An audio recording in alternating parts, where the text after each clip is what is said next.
Amém. Muito bom ter vocês aqui hoje, para mais um dia a gente poder aprender mais da palavra do Senhor. E sem mais delongas, eu quero te levar a Atos capítulo 12.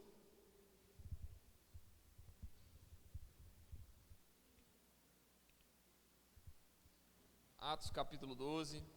A gente vai seguir o nosso ensino.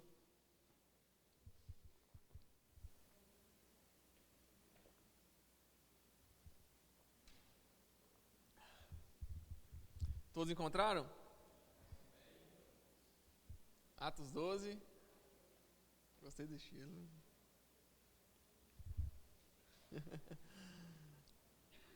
Podem se assentar, irmãos. Pode ficar à vontade, todo mundo, na casa do Senhor. Há um rápido aviso antes da gente iniciar. Amanhã nós vamos fazer o curso do batismo. Não é bem um curso, né? É mais uma palavra para os batizando, mas eu quero estender o convite para a igreja. Se a igreja quiser comparecer para poder aprender mais acerca do batismo, pode vir, tá bom? A casa do Senhor vai estar aberta e você pode vir para aprender. Falar, Rickson, eu quero aprender. Quero conhecer mais, eu não estou lembrando bem como é que funciona o batismo, né? Você pode vir para você aprender mais. E nós vamos disponibilizar um um pequeno e-book que eu fiz, que eu escrevi para justamente esse momento do batismo. Então, você vai receber ele aqui de forma totalmente 0800, gratuita, tá bom? Vou ofertar um livro na sua vida para você aprender sobre o batismo. Amém? Ofertando conhecimento, gente. Olha que maravilhoso. Lindo isso, né? Glória a Deus. Então, amanhã, se você vier, você vai receber o livro. E se não vier, você fala, Rickson, não vai dar para eu ir, eu vou estar ocupado. Me manda o link. Já está com a diaconisa Márcia no WhatsApp da igreja. É só você pedir. Sim, Márcia, já está lá, né? Márcia enviará para você o e-book em PDF para você poder conhecer. Sim. Amém, gente? Então vamos, sem mais delongas, Atos dos Apóstolos, capítulo 12. Inicialmente, o que a gente estava falando, né, no contexto? Pedro tinha acabado de dar entrada aqui para os gentios no meio do povo de Deus. Tanto em Atos 10 como em Atos 11, é relatado acerca de Pedro na casa de Cornélio. E ali se inicia a entrada dos gentios ao povo de Deus. Então, os gentios estavam começando a entrar na igreja aqui em Atos 10 e Atos 11. E é tanto que existe aquela passagem que Pedro vê os animais e tal, e aí o Senhor fala para Pedro, desculpa gente, fugiu a palavra, mas não torne impuro aquilo que o Senhor Deus purificou. E é justamente essa entrada do povo gentil, que somos nós, hoje nós somos gentios, a nossa entrada no meio do corpo de Cristo para compartilhar da fé junto aos apóstolos e os judeus que receberam, em primeiro lugar, a mensagem do Evangelho. E nisso a gente chega diante de Atos 12. Atos 12, meu irmão, vai ser uma divisão de águas, vai ser um divisor de águas aqui no livro de Atos. Que a gente bem sabe, quem escreveu esse livro foi o médico amado, né? Conhecido como Lucas. Lucas escreve esse livro como uma sequência do seu evangelho, né? Então a gente tem o Evangelho de Lucas e Atos dos Apóstolos como 2 volumes, mas um seguido do outro, seguindo a mesma didática, o mesmo tipo de ensino. E aqui Lucas, até o capítulo 12, ele vai falar sobre os atos, as atitudes, a atividade de Pedro. E a partir do versículo 13, que a gente vai estudar semana que vem, ele vai começar a falar mais, dando uma ênfase maior no apóstolo Paulo. Então, esses atos dos apóstolos, né, como a gente fala, alguns falam atos do Espírito, porque é o Espírito Santo que usa os apóstolos, ou alguns falam só atos, não tem problema quanto à nomenclatura. A nomenclatura foi dada por nós, né, pelos homens posteriormente, mas inicialmente a ideia de Lucas ao escrever esse livro foi relatar principalmente os atos de Pedro e de Paulo.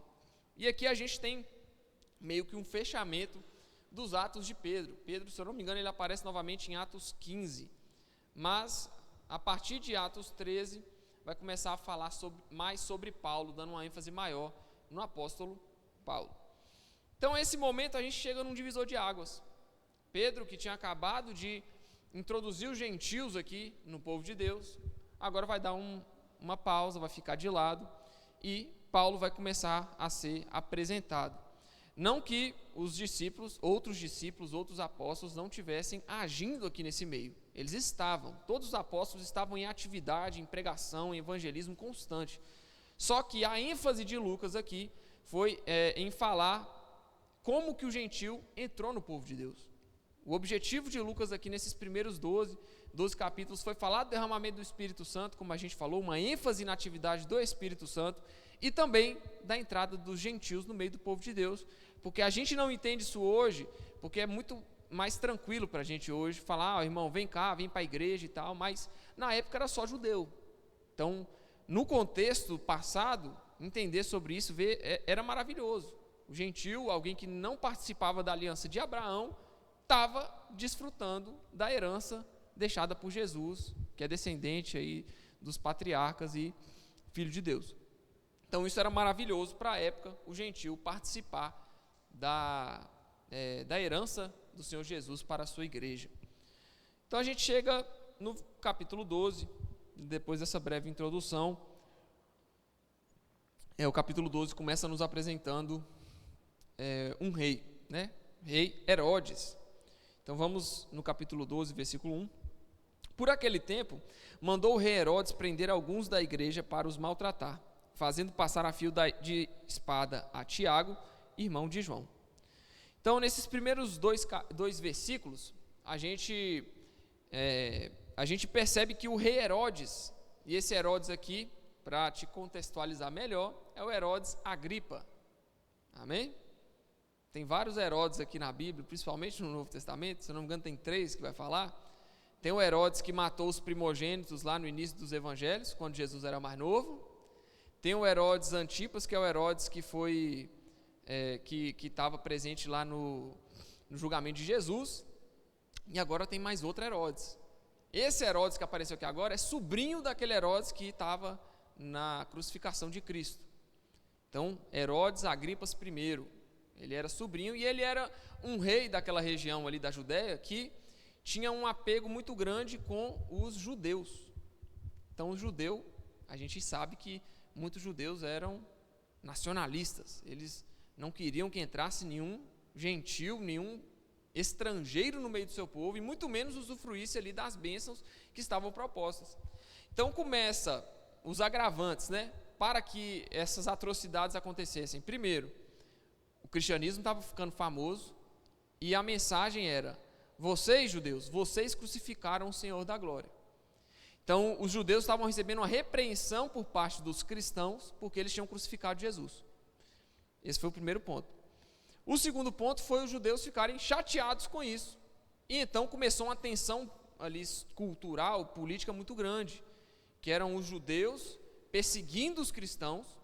E nesse ponto específico existe um rei agora, o rei Herodes, que gosta dos judeus, tem apreço pela cultura judaica e começa a perseguir os cristãos. E como que ele faz isso? Ele manda prender para o quê? Manda prender alguns da igreja para os maltratar. O objetivo de Herodes era maltratar os crentes, maltratar os cristãos, para agradar os judeus. O objetivo era esse.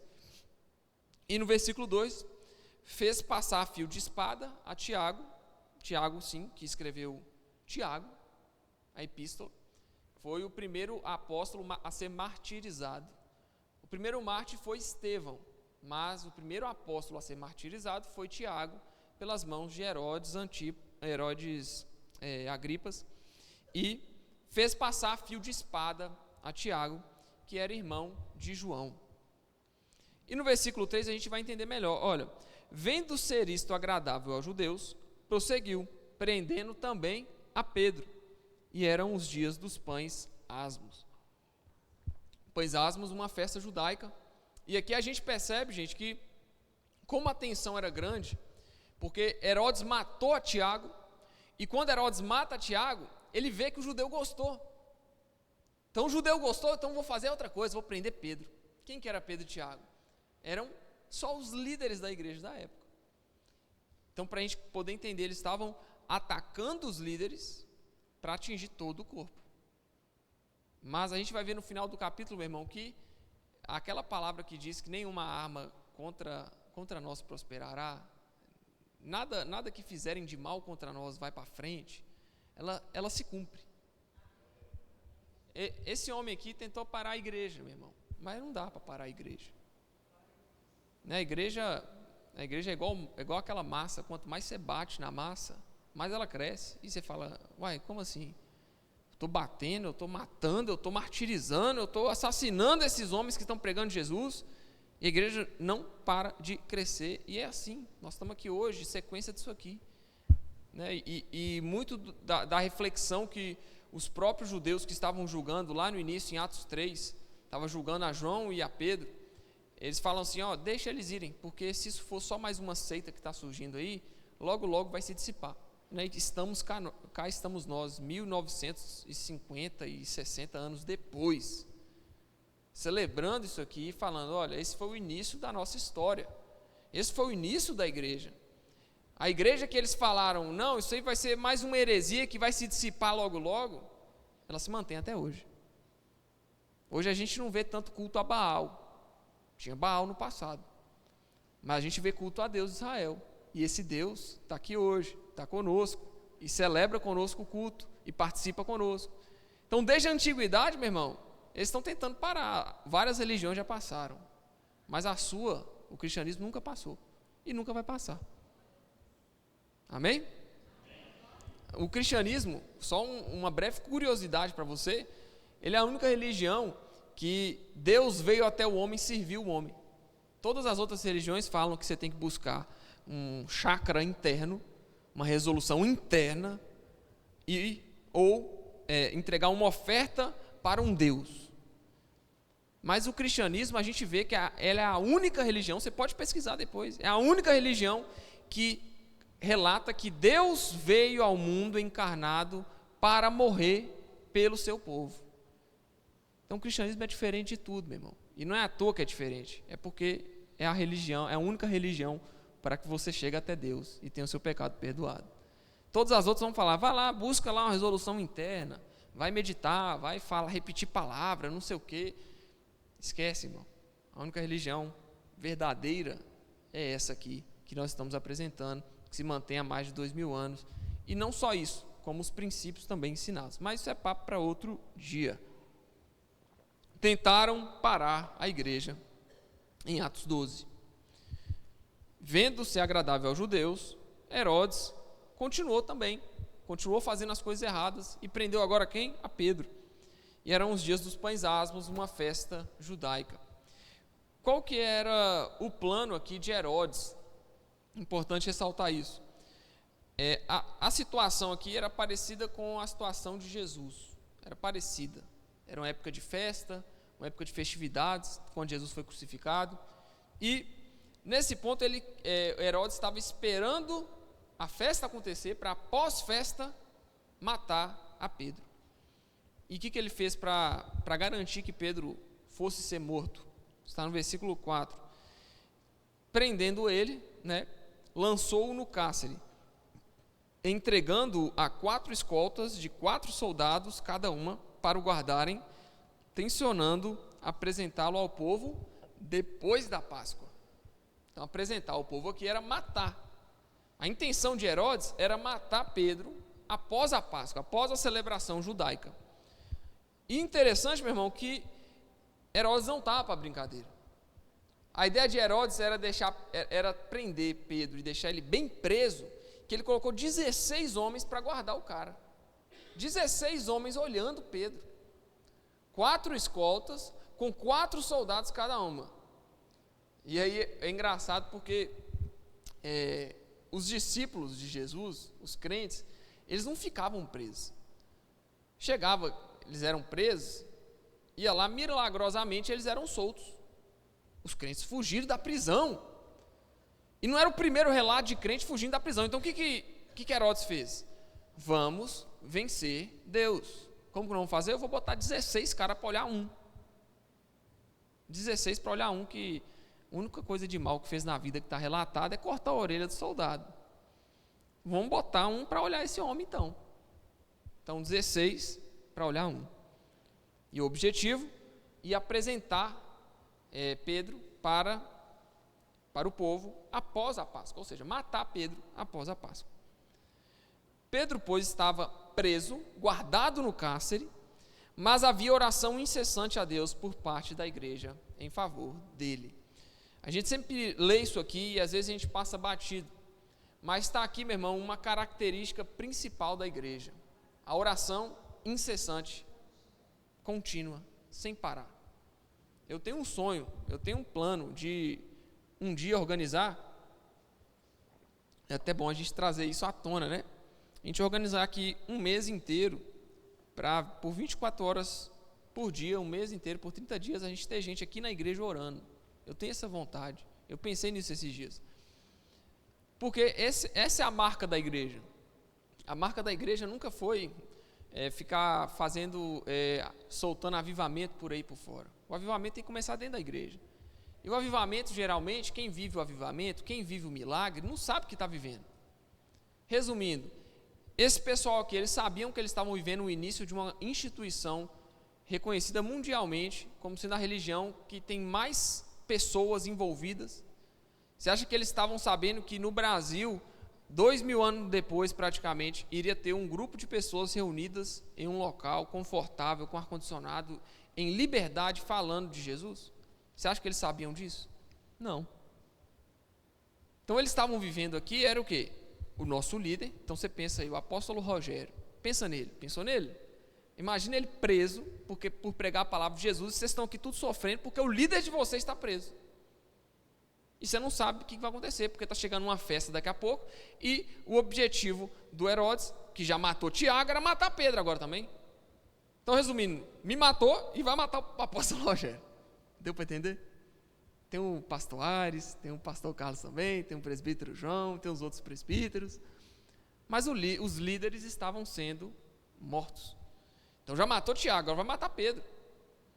Então o desespero desse povo de ver a sua liderança sendo morta por pregar a Jesus.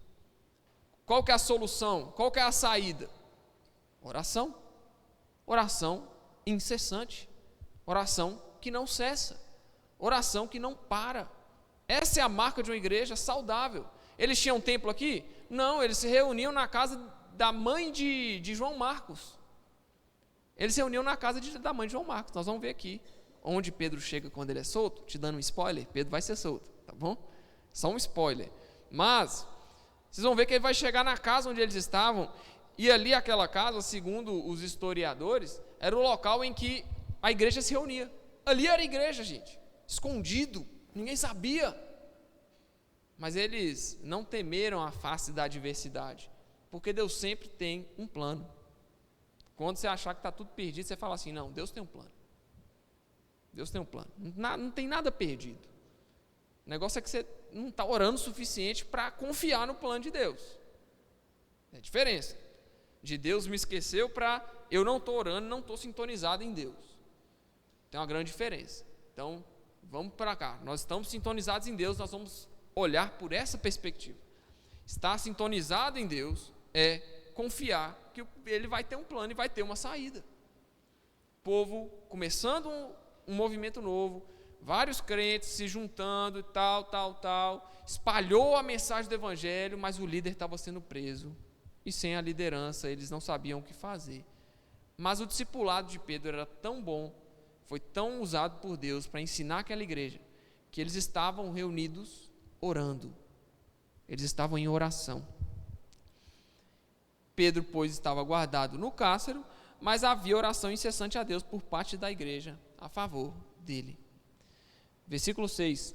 Quando Herodes estava para apresentá-lo, naquela mesma noite, uma noite antes de Herodes apresentar Pedro para matá-lo, Pedro dormia entre os dois soldados, acorrentado em 2 cadeias, e sentinelas à porta guardavam o cárcere. Agora, será que os guardas estavam acordados? Muita gente pode questionar isso. Mas, meu irmão, os guardas que estavam guardando Pedro dentro da cela, eles não estavam sozinhos. Porque vocês lembram que eram quatro 4 turnos, com 4 guardas cada um. Então tinham 4 guardas lá. Primeiro, tinha 2 com ele lá, e ele dormia entre esses 2 soldados. E tinham 2 sentinelas. Sentinela não dorme, irmão. Sentinela está na posição, ele está acordado. Justamente para... Vamos ver se esse Deus é poderoso mesmo? Bora ver se esse Deus é bom mesmo. Vou botar 2 caras acordados lá fora e 2 lá dentro. Se os 2 lá de dentro quiserem dormir, pode dormir, porque tem 2 lá fora ainda para garantir. E eles vão revezando à noite, para que nunca fique ninguém dormindo diante do carcereiro, diante do homem que está preso no cárcere.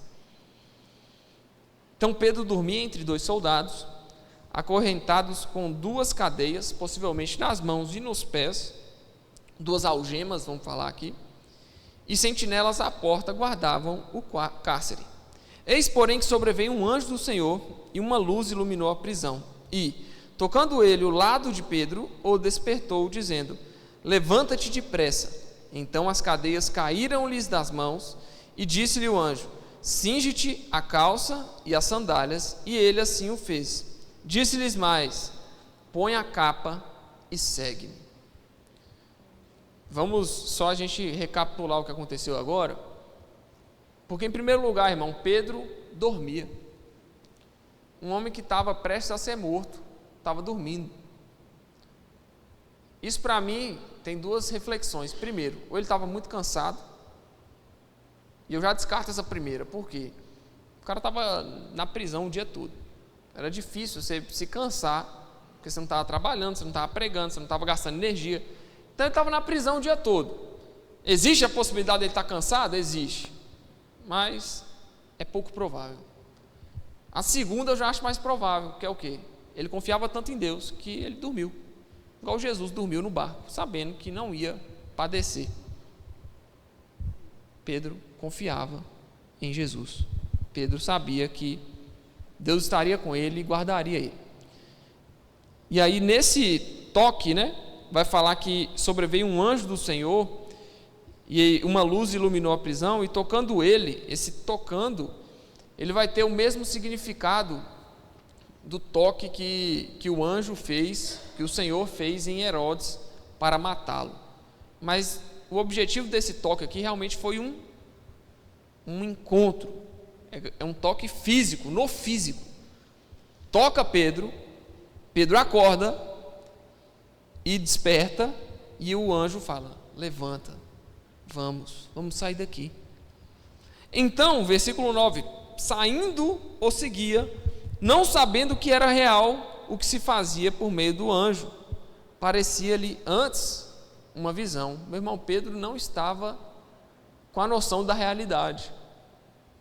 E é nisso que eu estava falando, de muitas vezes nós estamos vivendo um milagre, ou um avivamento, ou uma mudança, ou uma forma melhor de louvar a Deus, e a gente não percebe. Hoje a gente fala disso aqui como um milagre, mas Pedro não sabia que estava vivendo um milagre. Hoje a gente fala disso aqui falando glória a Deus, o anjo do Senhor resgatou a Pedro.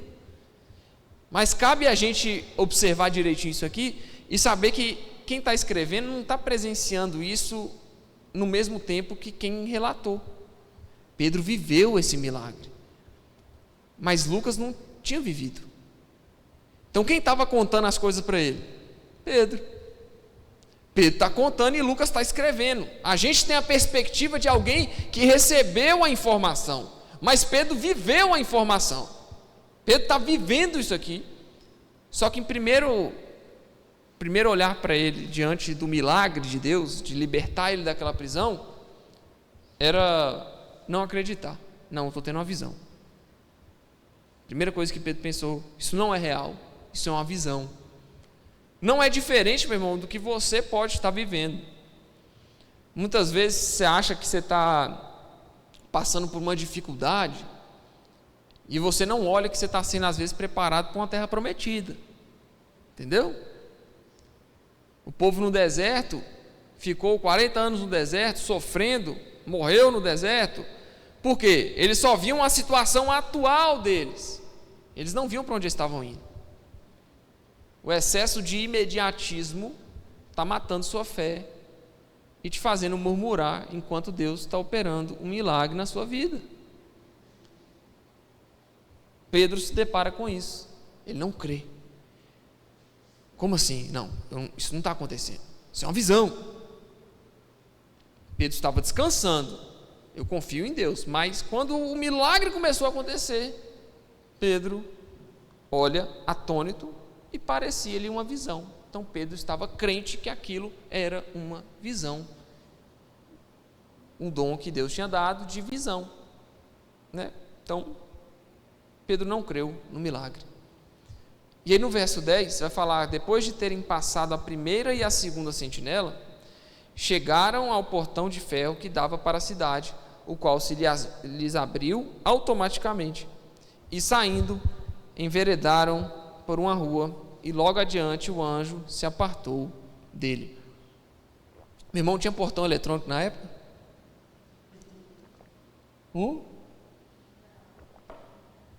Tinha portão eletrônico igual tem na sua casa, no seu apartamento, você aperta o controle e abria? Mas aí o relato de Pedro para Lucas foi o quê? Rapaz, o portão abriu automaticamente. Talvez esse não tenha sido o termo utilizado, né? Mas automaticamente, vamos trazer para como se fosse o contexto original. Quando eu cheguei, ele abriu. Ele poderia ter aberto antes. Ele poderia ter aberto antes de Pedro sair da prisão. Ele poderia ter aberto quando Pedro entrou. Mas ele abriu no momento certo que ele precisava abrir. Entendeu? Pegou? Se não pegou, eu vou explicar.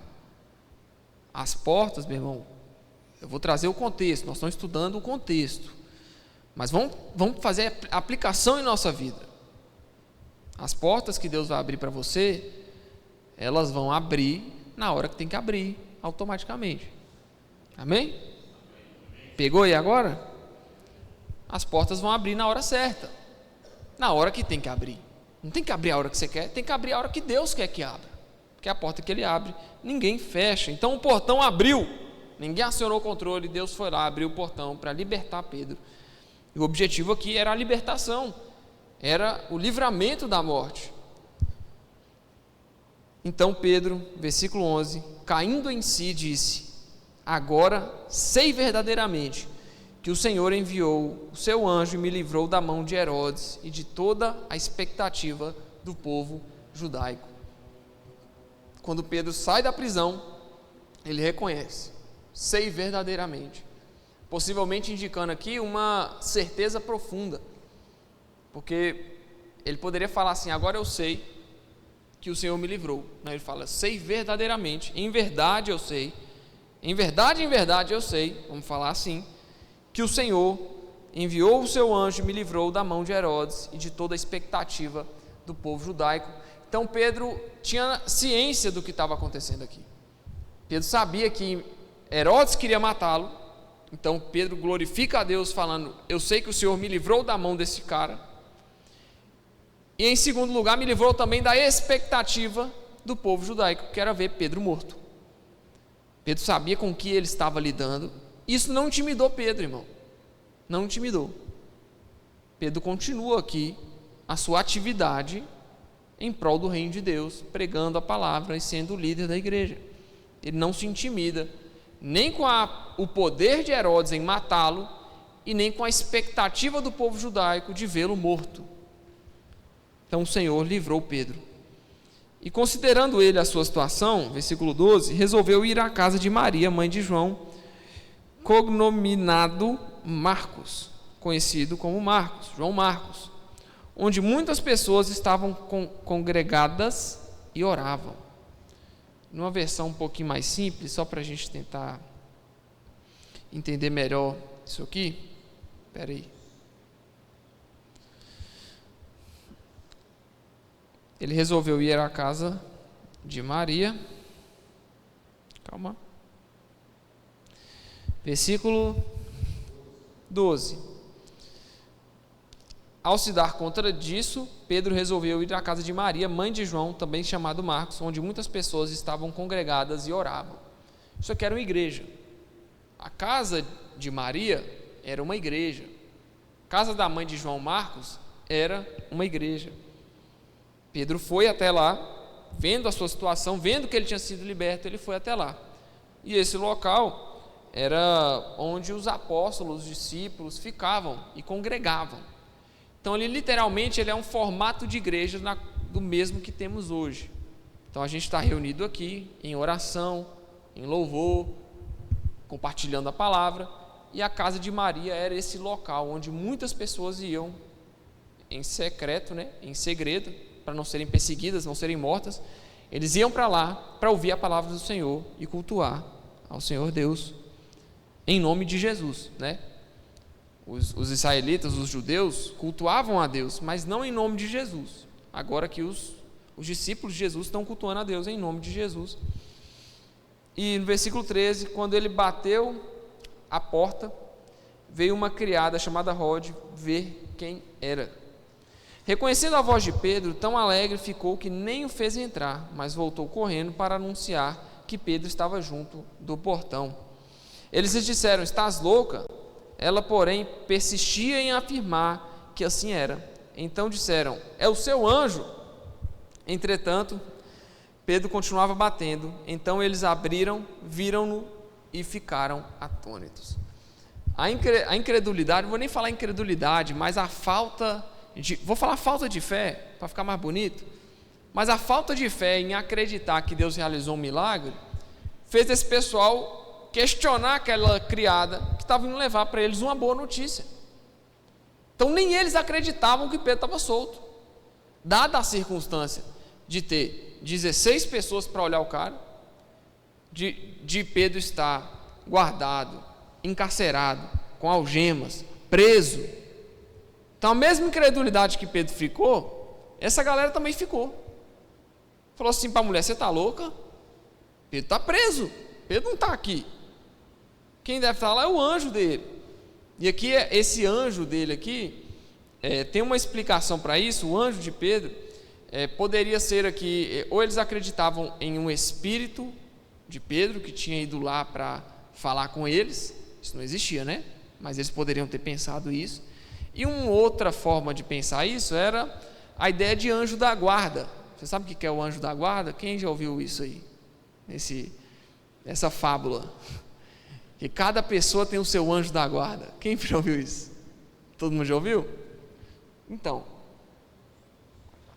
isso surge no período conhecido como intertestamentário, que é entre Malaquias e João Batista. São os 400 anos que Deus ficou sem se revelar ao povo por nenhum profeta.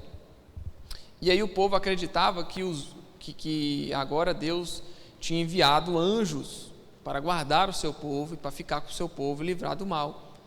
E cada pessoa, isso era uma crença errônea, tá bom? Errônea, era uma crença errada que muitos judeus tinham. E aparentemente, essa galera aqui também estava com a mesma crença. Não tem nada de errado, irmão. Isso aqui é um erro teológico, um erro de pensamento, mas posteriormente a gente foi entendendo isso enquanto igreja e está tudo certo, tá bom? Não existe esse trem de anjo da guarda. Mas eles falaram assim: pode ser um anjo, pode ser o anjo dele. Ele não fala que pode ser um anjo, eles falam: é o seu anjo, é o anjo de Pedro, é o anjo da guarda de Pedro. Então, se você não sabia de onde que vem essa informação de anjo da guarda, vem daqui, mas não quer dizer que está certo, não está certo, tá bom? Não existe isso de anjo da guarda, mas os judeus tinham esse pensamento provocado pelo período intertestamentário, o tempo que Deus ficou esperando a plenitude dos tempos para enviar Jesus, e anteriormente João Batista. Então é o seu anjo, é o anjo da guarda de Pedro que veio aqui fazer qualquer coisa. E a mulher insistindo: não é Pedro que está lá fora, vamos lá para vocês verem, é Pedro que está lá fora. Pedro continuava tocando a campainha. Gente, eu já tinha endoidado, meu Deus, quando toca o interfone demora. Eu sei que você também é assim, não vem falar que não é não. É ruim ficar tocando interfone, esperando, campainha, tocando. Pedro está lá: gente, eu quero entrar, eu só quero entrar. Estou fugido, o anjo me soltou da prisão, daqui a pouco o pessoal está vindo atrás de mim, abre essa porta logo. Mas o povo não acreditava, Pedro continuava batendo, então eles abriram. E quando viram, ficaram atônitos. Então, nesse ponto aqui, o milagre não gerou confirmação no povo de Deus. O milagre gerou espanto. Como? Como assim como? Você não estava orando pelo milagre? Você não estava orando para Pedro ser solto? Quando sua oração foi respondida, você não acreditou na sua oração? Como assim? Você tem que parar para pensar que muita coisa que você pedia há 10 anos atrás, você está vivendo hoje. Comigo é assim. Há aproximadamente 7 anos atrás, eu pedi coisas para Deus que hoje eu estou vivendo. E pode ter coisa que você pediu para Deus no passado que você está vivendo hoje. Só que você vivendo hoje, você não valoriza que você estava lá atrás de joelho dobrado, orando pelo que você está vivendo. É por falta de fé, de acreditar que Deus pode ouvir oração, que Deus ouve oração, e que Deus realiza o que você pede, se você pedir da forma correta. Não pedindo para o vosso próprio deleite, não pedindo por egoísmo. Deus não vai atender toda a oração que você fizer se você pedir mal, se você pedir para o seu próprio prazer. Mas pedindo coisas para o Senhor, pedindo da forma correta, intercedendo da forma correta, Deus atende. E não tem que ter espanto nisso. Esse ambiente que nós estamos aqui hoje, esse templo que nós estamos aqui hoje, ele foi planejado em 2018, 19, que foi quando eu cheguei aqui e falei, nossa, que espaço legal para fazer culto de jovens. Nós reformamos o lado de lá, e aqui estava para reformar. O que nós vamos fazer aqui? Pensamos, e em 2019 eu parei ali onde era o altar antigo, e falei, nossa, que dava um lugar para fazer culto de jovens, que dava um local para fazer um culto dos adolescentes, das crianças. Surgiu daí. 3 anos depois a gente fez. Então, o que há 2 anos atrás nós iniciamos, que foi a obra de reforma desse ambiente aqui, surgiu em oração, tinha surgido em oração 2, 3 anos anterior à data da reforma. Então, quando a gente está vivendo, agora nós estamos vivendo o planejamento concreto. Não é de espanto falar, nossa, nós conseguimos fazer. É porque nós pedimos a Deus e Deus atendeu. Entendeu? Na prática. Então, o que você pede para Deus hoje, às vezes você não pensa, você não fala assim, eu vou orar. Para que eu vou orar? Eu vou trabalhar, vou me esforçar para alcançar algo que eu quero no futuro. Você tem que trabalhar, você tem que se esforçar, você tem que dar o seu máximo. Muitos desses discípulos aqui trabalhavam, inclusive o apóstolo Paulo trabalhava, ele fazia tendas, e ele vai dizer que ele fazia isso, ele trabalhava para não pesar para a igreja, para não pesar para aquele grupo da igreja o seu salário. Então ele trabalha para que não ficasse pesado para aquela igreja bancar ele. Paulo trabalhava, só que ele não deixava de orar, ele não deixava de viajar, de fazer suas viagens missionárias para levar o evangelho, para pregar a palavra de Deus. Então, você tem que trabalhar? Tem. Você tem que dar o seu melhor no seu trabalho? Tem. Você tem que buscar crescer? Tem. Você tem que buscar conhecimento? Tem. Mas que você não esqueça de orar por tudo que você vai fazer. Porque somente na oração que você vai ver lá na frente que a sua oração tem fruto. Você vai ver o fruto da sua oração daqui a 5 anos. Mas você tem que começar a orar. Tem que começar a orar. E quando orar, lá na frente você se lembra do que você orou no passado. Pra você não chegar a se espantar. Entendeu? Eu pedi a Deus para me dar conhecimento da palavra. Eu pedi a Deus para que me usasse na palavra. Eu pedi a Deus que me desse oportunidades para falar da palavra dele. Hoje eu tenho. Eu pedi isso no passado, quando eu não pregava. Hoje eu prego. Então eu estou vivendo hoje o que no passado eu pedi. O que você pediu para Deus no passado? Você está vivendo ele hoje? Não, Rickson, ainda não estou. Então continua orando, que em um momento você vai viver. Um momento você vai ver o milagre, um momento você vai ver a mão de Deus ao seu favor.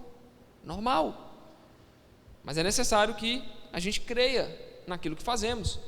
É necessário que a igreja creia que a sua oração tem poder. E nisso, a igreja ficou atônita. E no versículo 17, ele, porém, fazendo-lhe sinal com a mão para que se calassem, contou como o Senhor o tirou da prisão. E acrescentou: anunciar isso a Tiago e aos irmãos. E saindo, retirou-se para outro lugar. Lendo isso aqui de primeiro momento, você deve pensar assim: como assim, Tiago? Tiago não morreu no início do capítulo? O que é Tiago? Reviveu agora? Ou Pedro não sabia da morte de Tiago?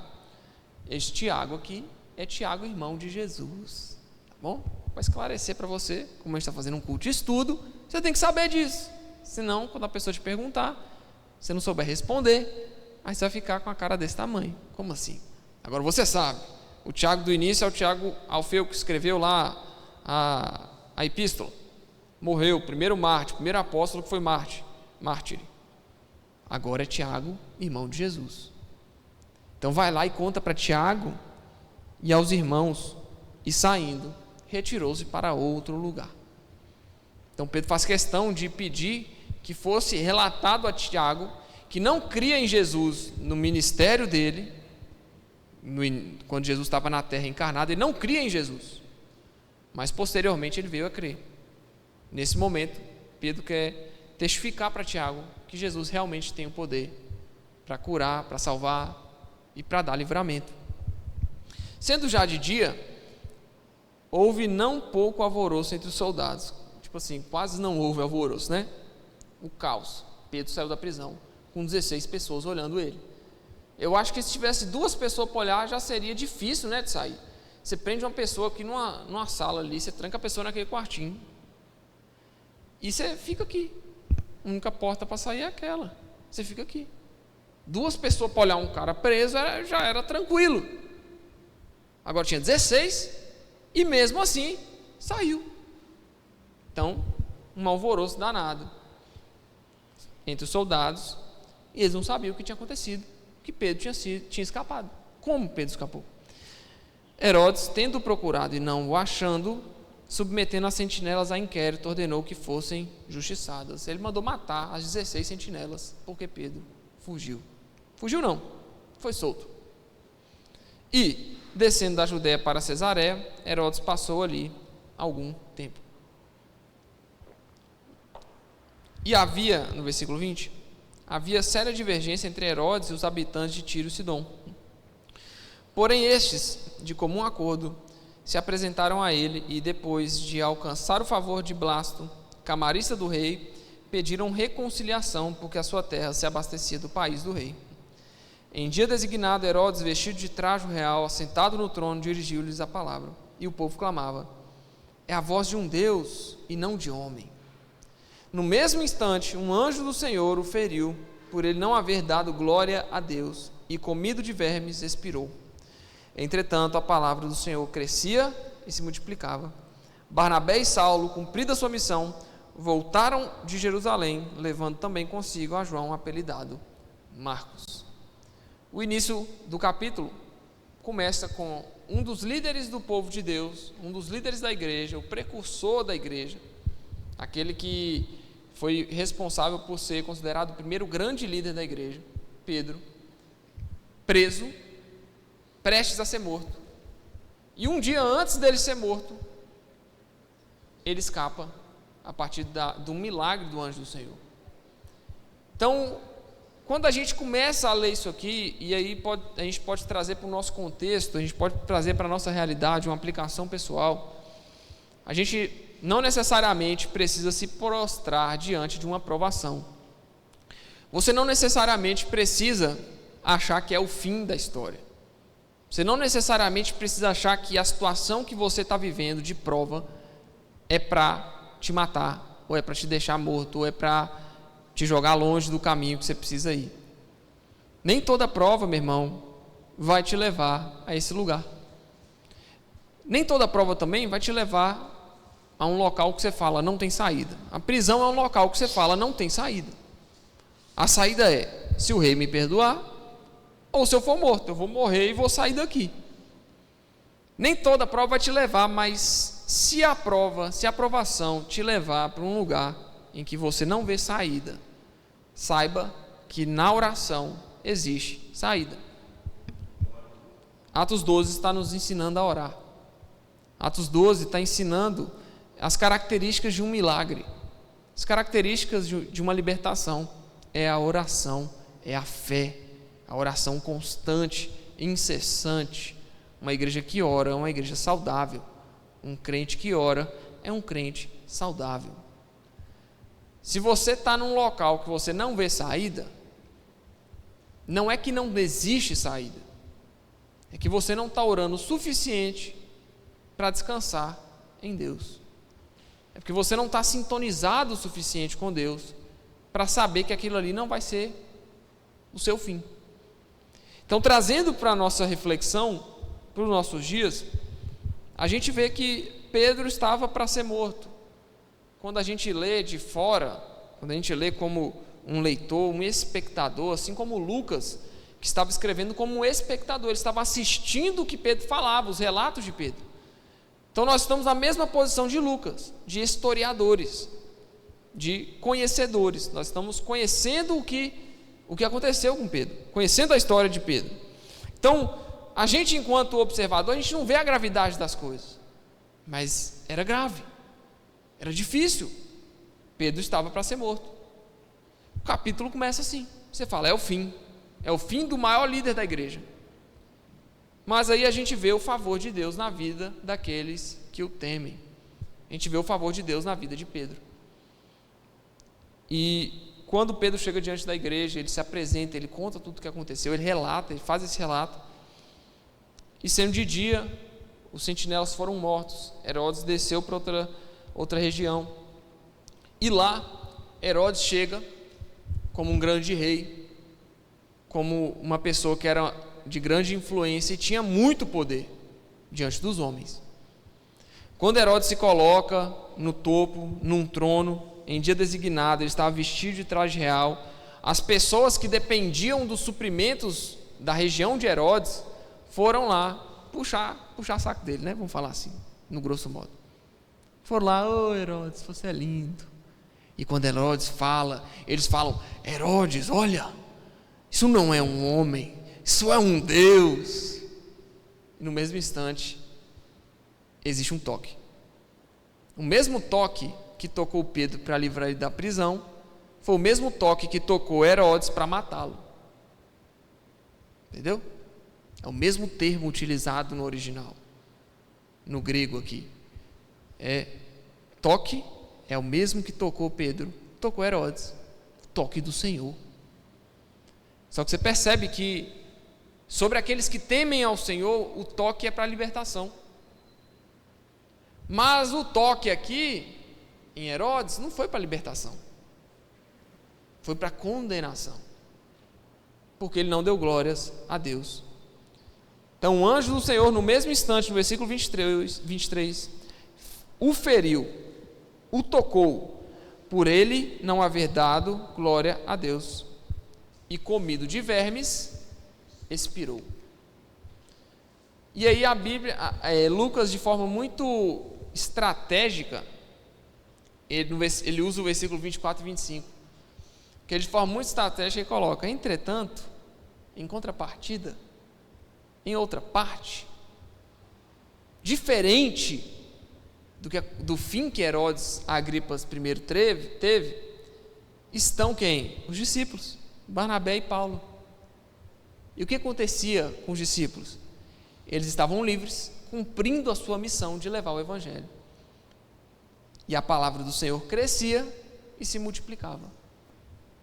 Uma grande ironia.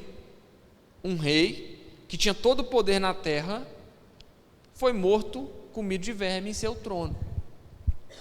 Um homem que tinha todo o reconhecimento do céu por sua devoção a Deus, estava em uma prisão e foi solto. Aqueles que eram perseguidos não estão sendo perseguidos mais, diminuiu. Aquele que queria matar morreu, o que queria fazer mal ao povo de Deus morreu, comido de bicho, comido de verme, porque não deu glória a Deus. E aqueles que davam glória a Deus continuavam cumprindo sua missão, pregando a palavra. E aí Barnabé e Saulo voltaram de Jerusalém, levando consigo a João, apelidado de Marcos. Resumindo, gente, para a gente poder encerrar, Deus, Ele é fiel e Ele se manifesta a quem clama o nome dEle. E saiba que você, enquanto igreja, nós enquanto igreja, vou falar você, nós enquanto igreja, temos o dever de orar, o dever de clamar. Existe algo que você quer alcançar? Ore. Existe alguma posição que você quer atingir na sua vida? Profissionalmente ou emocionalmente, que seja. Existe algo que você deseja? Ore. Peça ao Senhor de todo o seu coração, com sinceridade e da forma correta. Porque o Senhor é fiel para cumprir o que você pedir. Isso não quer dizer que você tem que pedir para o seu próprio prazer. Tá bom? Eu quero muito dinheiro. Tá bom. Se Deus te der muito dinheiro hoje, o que você vai fazer? Tem gente que não sabe nem o que faz com dinheiro. Ao invés de criar uma solução, criam vários problemas. O dinheiro para muitos não é solução, é problema. A pessoa que é escrava do dinheiro, pessoa financista, se ela tiver dinheiro, ela faz besteira com o dinheiro e aquilo não abençoa ela. Deus não quer te condenar. Então peça algo que vai ser útil para você. Ore pedindo algo, Deus para te dar influência para falar, por exemplo, dele no seu trabalho, no seu ambiente acadêmico. Se existir alguém aqui que faz faculdade ou que seja, Deus vai te dar capacidade para isso. Peça a Deus força para que Ele te dê vida o suficiente para você aprender, estudar a palavra, conhecer a palavra e crescer em graça e em sabedoria e poder pregar a palavra para as pessoas. Peça a Deus coisas, meu irmão, relacionadas ao reino. A Bíblia diz: buscar em primeiro lugar o reino de Deus, a sua justiça, e todas as demais vão ser acrescentadas. Não é que você vai ter todas as coisas se você buscar primeiro o reino de Deus. É que as demais coisas que você precisa para viver vai ser acrescentado naturalmente na sua vida. Mas busque o reino de Deus. Herodes buscava a aprovação dos judeus. Pedro buscava o reino de Deus. Herodes buscava agradar aos judeus, se tornando a referência maior para eles. Mas o povo de Deus estava lá quietinho orando para que Jesus livrasse Pedro da prisão, para que Pedro continuasse liderando a missão evangélica por todo mundo, por toda a parte. Então peça da forma correta, ore da forma correta. Às vezes você está pedindo e Jesus fala: vocês oram, vocês pedem, mas não recebem, porque pedem mal, pedem para o vosso próprio deleite. Peçam da forma correta, orem da forma correta, que o Senhor Jesus é fiel para cumprir tudo que você pedir em nome dele. Amém? Amém ou não amém? Então, que ironia, o homem que era rei, que era referência, foi morto no seu trono, comido de bicho. Aquele que estava preso foi solto, continuou cumprindo sua missão, discipulando outras pessoas, ajudando outras pessoas, e a palavra crescia, e não só crescia, multiplicava. Por isso nós estamos aqui hoje. Por isso nós estamos aqui. Amém?